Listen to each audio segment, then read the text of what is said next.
Good morning. Welcome to the Buffalo Public Schools Adult Education Division.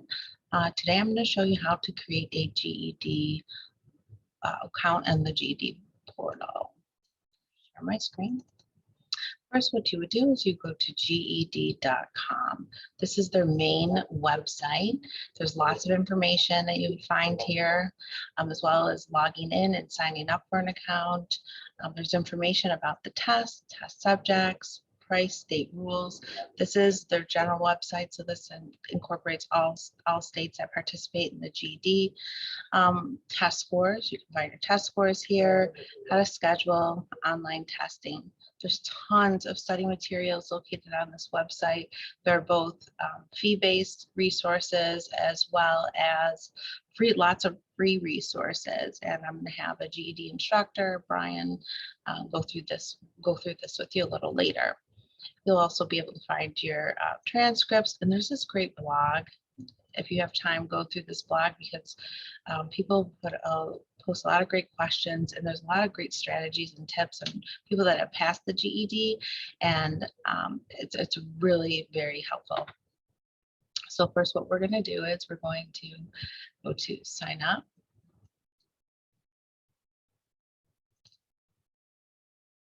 You're going to enter your email.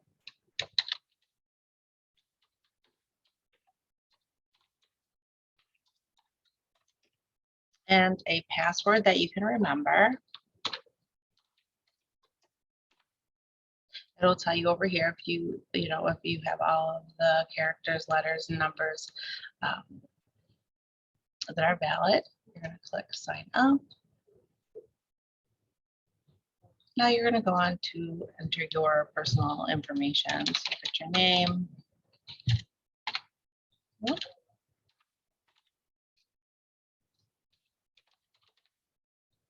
Date of birth.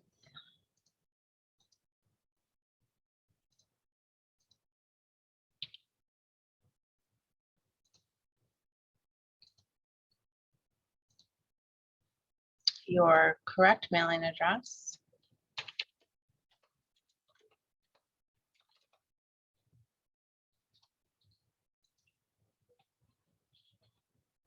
And then this is the disclaimer that you're going to agree to the policies of the website. If you click no, you will not be able to create an account. What's nice over here in the lower right hand side, this is the chat feature. So if you do have any questions or run into any issues while you're signing up for your account, you can ask right here. There's some frequently asked questions section here you can click on, or you can search for your questions. So, you'll be assigned a virtual assistant to answer any questions that are not listed. And if they don't answer your questions, a live representative does enter the chat. I've used it a few times and it's very helpful. Now we're going to go on to the next section. This is where you would put your phone number, and this is nice here. They do send you tips, special offers, again, because there are fee-based resources on this website. You can receive these promotions through email or text. I like to see what they're offering, so I click for email. Where do you plan to take the GED test? All of you live in New York State, so make sure this is New York. And are you currently enrolled in high school? That would be no. That does not include your GED classes. Okay, are you interested in attending GED classes? Well, you're in one already, so you would say no. But if this is if you're not enrolled in class, you can say you are interested and click yes. Now, location-specific questions. I understand in order to take the GED in New York, they must be a resident for at least 30 days and provide government-issued non-expired identification at the time of testing. That includes a driver's license, non-driver's license, or passport. If you've taken the GED or the test in the past, you can put the name of the testing center you took it and the approximate date if you do remember. If you don't remember, that's okay too. Click continue. Now, have you started studying? No, I haven't started studying yet. Yes, I'm currently studying in a GED class, or I'm studying on my own. All of you are in a GED class, either remotely or in person, so we'll say yes. Again, If you're online with a teacher or packets or in person, click in person. Now you can now it'll ask you, tell us why you're here today. You're here to schedule a test. You could schedule your GED subtest right from here. Got study guidance, take official practice test. This is a paid test. Make sure you talk to your instructor, your career advisor, especially your instructor, because they do have free resources available for you. Or I'm just browsing. We'll click on that. And there we go. Welcome to the GED. We're excited to choose you to get your high school diploma and all opportunities that come with it. We're here to help you at every step of the way. First, let's get some goals. Let's get started. Once you click on that, again, they're going to take you, pick your first test subject. If you're looking to schedule or personalize your experience, you could say, okay, I want to click on language arts because I want some more information, or maybe study materials that the website has to offer. You can click on that if you'd like. Brian's going to go through that, or you can skip it. Now, this is a nice feature that the GED website has. It's a goal setting feature. So they do email and text you periodically, whatever your goal is. So you could say, I want to schedule those tests ASAP. It'll take you right there in 3 weeks or 6 weeks. It's not set in stone. You don't have to adhere to this time frame, but it is a nice little reminder that they do give you through your email or through text. I'll say in 6 weeks. And there you go. Let's get started. Once you get here, once you sign in from now, after you create an account, this is where they'll take you each time. It'll say, good morning, Chantal, or whatever your name is. You'll find your scores here, study materials, the home page is right here. You can see that this is right here is the notification section. This is important to see if you have any notifications about your account. This is also where you would request accommodations. This is something that you would do with your physician or a licensed psychologist. There's lots of information that needs to be uploaded to this website. And if you have any questions, you could talk to your instructor, your career advisor about accommodations, but this is something that you do on your own with your instructor. With your physician.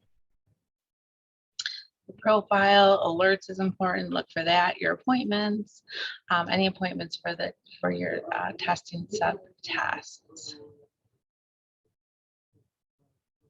So that's about it for creating an account. This is a very, very packed website with a lot of great materials. Brian is going to come in next, and he is going to talk about the great resources from a teacher's perspective. So just hold on a second.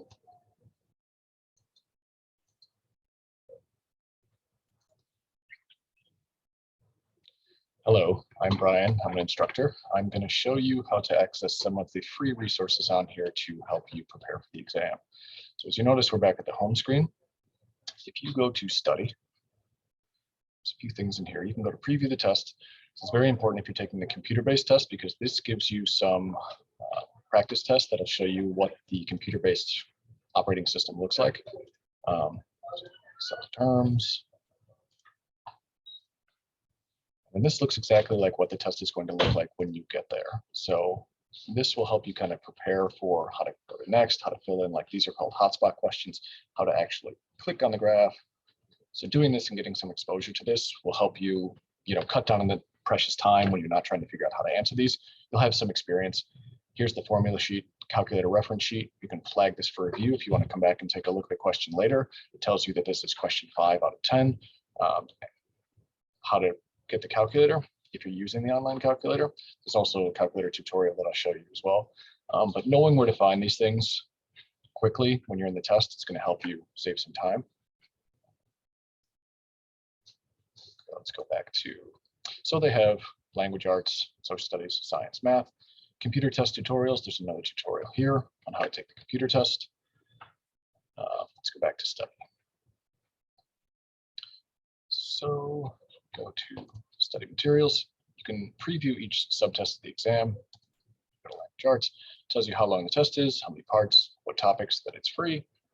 Gives you kind of an introduction of what is on each subtest. Click for this. Gives an explanation of kind of what you're going to see with practice test question. how to write a good extended response. There's a lot of good videos on how to write an extended response. There's a whole video series, which is right here. Definitely recommend watching those. It walks you through how to write the essay, how to collect your thoughts for the essay, shows you where the essay is going to go. Let's see here. So then if we go down to test tips, get to know the test. Here's another tutorial. Here's the online tutorial that I referenced before. Try the online calculator. So calculator reference sheet. You can request a physical copy of both of these. I actually recommend it because having them next to you is going to be easier than trying to click all these buttons and find these and juggle these windows. So if you can, request a physical copy. But if you don't want to do that, again, you can walk through this and this will show you how to use the computer-based. It shows you where the important buttons are, how to type in a sequence of numbers.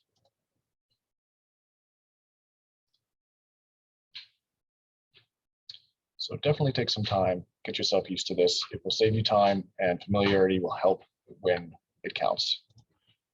So the formula sheet, how to change the text size. If you want your text size a little bit bigger, up in the top it says normal font, you can increase it and it shows you some examples of what the larger font looks like. What to bring, test center tips. Study. Oh, if we go down to more, this is also where you can reference test tips about the test. Again, some breakdowns of each subtest, test scores. Say you are ready to schedule. Click schedule test. You'll have to answer these questions once. I recommend going through your account and answering them now. That way, when the time comes and you know that there's a testing site that's open, you don't have to redo these again. Let's say academic, personal, both personal, academic. It does not matter what you put for these. You can put anything. It's not going to keep you out of the test. Yes, we did study. I hope. We went to an adult ed preparation center. You took adult ed education classes.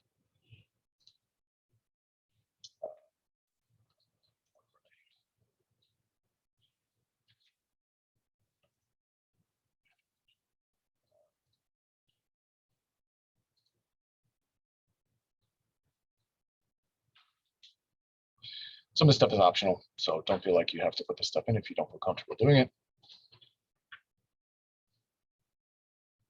Thank you. Choose your language. Best practice, I definitely recommend choosing these one test at a time. If you choose all four, it's going to say that there's no availability because availability for taking all four is going to be limited because it depends on how many you can take in one day. So choose one, schedule it, come back, choose another, and go so on. So I think there's some availability for social studies still, so let's do that one. This is that you're agreeing to the reschedule and cancellation policy. One thing to note of this, if you no call, no show, they will put a 2-month hold on your account for that subtest. So say you sign up for social studies, I no call, no show, can't take that social studies for 2 months after that. So make sure that you're canceling if you're not going to show up for a test. But you will still be able to take another subtest. So if you no call, no show for social studies, you can still get into all the other 3. So you can click multiple, you can click up to 3. Worth it, why not? Depends what you're, so you can pick, so let's say Kenton, that's the closest to us, nothing for June. July, we have some availability. So I can click any of these dates. Now what happens when we click a date? 12 hours, only one available time for that. So if we click the 21st, only one available time. 26th, a couple available times. There will be a lot of, when there's more availability, you'll see a lot of times. I recommend picking the earliest one possible because if you pick if it's available at 12:30 and you pick 1:30, you're tying up that computer. But based on your personal schedule, if you've got work or something like that, choose what's best for you. So again, 3:15. So say we go to Lockport. Say we didn't find anything. Now Lockport DC is all full, nothing there. Medina, nothing available. Now, so we'll go back to Kenton. So we choose our 28th. I'm available for 3:15. Check, make sure everything's good. You can change the appointment if you want here. Even if you set it, you can still go back and change it. You don't have to necessarily cancel it. This, even though it's on here, don't need to buy this. So don't feel like this means that there's a cost just because you see this. I would not add this unless you really want to pay the $7 and take it. That's up to you, but you should have free materials through your instructor and program. Next, it's done. Then you would submit order to finalize this. I'm obviously not going to do that because I'm not going. Cancel. So then this brings us back to the home. Your test would show up here if you did schedule. You can set up for text reminders, which is kind of nice, just in case you forget to put it in your calculator or calendar. They'll send you text reminders. So yeah, hopefully that stuff will help. I know I ran through that pretty quickly, but again, here's free practice questions if you want. Those are also kind of nice. What I don't like about these, I don't think that they give you the correct answer. Let's see. Oh no, they do. Good, good. Because students like knowing if you get the answer right. So yeah, that should be a lot of stuff that will help you. There are some paid resources on here, but you don't need to pay for stuff. Utilize the free stuff. If you need more resources, talk to your instructor. But if you do feel like you want to pay the $6.99, I think you can get them 50% off, so they're like $4. But yeah, good luck. Wish you the best.